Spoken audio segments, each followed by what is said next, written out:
असर आएगा।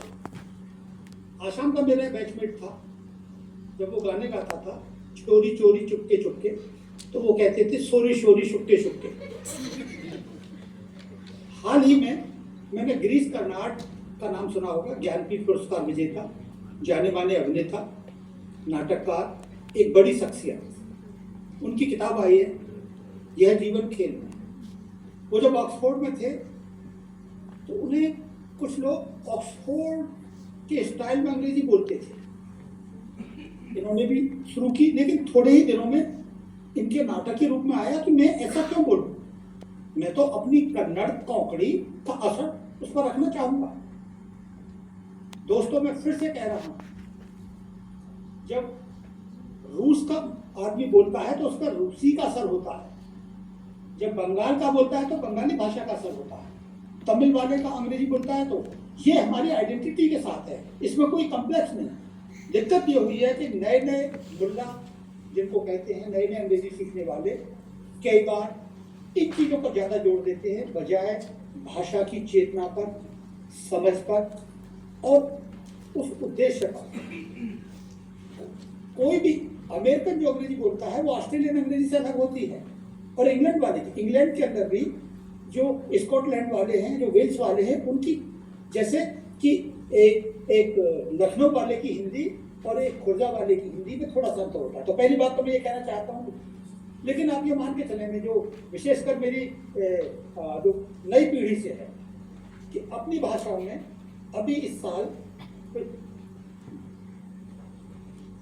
मलयालम के कई बच्चे मलयाली माध्यम से आईएएस में आए, हिंदी माध्यम के लगातार बढ़ रहे हैं और बहुत खुशी की बात है। ऐसा लगता है कि जैसे कि उनके अंदर एक दोबारा से एक बायोलॉजी में पढ़ा होगा ना, जो मेंढक हाइबरनेशन के लिए चला जाता है और जैसे ही मौसम आता है वो कूद के बाहर। पिछले 2 साल से ही आया है। मुझे मैं खुद निराश हो रहा था प्रोफेसर अमरनाथ जी की तरह कि ये कदम क्यों नहीं आगे बढ़ रहे, लगातार उसके बावजूद, इनकी डींगे मारने के बावजूद भी, लेकिन उसका असर धीरे धीरे होता है। मैं 79 में जिस समय परीक्षा थी, उस समय मैं समझता हूँ कि हिंदी माध्यम की किताबें बहुत उपलब्ध थी, मैकमिलन की थी, राजस्थान ग्रंथ अकादमी की थी, मध्य प्रदेश ग्रंथ अकादमी की थी, हिंदी दिल्ली विश्वविद्यालय का वो अनुवाद के पाठ्यक्रम का था। लेकिन उसके बाद में ऐसी हवा आई और 91 में, जिसको हम लिबरलाइजेशन और दुनिया भर की बातें कहते हैं, कि अंग्रेजी बहुत तेजी से फैली, और उसके फैलने में उन्हीं लोगों का हाथ है जो नेहरू के लोकतंत्र के साथ साथ उस भाषा पर बात भी नहीं करना चाहते। दोस्तों, समानता के लिए हमें वो बात करनी होगी। हम अगर सिर्फ हीरो पूजा करते रहेंगे, चाहे वो मौजूदा प्रधानमंत्री हों चाहे उन दिनों के हों, हम एक देश का नुकसान कर रहे हैं। इसलिए आपसे अपील है कि जब भी आप कक्षा में पढ़ाएं, आप बंगाल में हैं और बंगाल के लोग तो हिंदी के मुकाबले में अपनी भाषा को 1000 गुना प्यार करते हैं। मुझे याद आ रहा है, जब मैं प्रोफेसर था अपने रेलवे अफसरों के बीच में, कभी ऐसा नहीं हुआ कि वहाँ कोई कार्यक्रम हुआ हो और बंगाल का कोई आदमी हो तो जिसमें रविन्द्रनाथ टैगोर, शरद या हमारे नजरुल इस्लाम की कुछ बातें न सुनाई हों, लेकिन हिंदी क्षेत्र से वह बिल्कुल गायब होता है।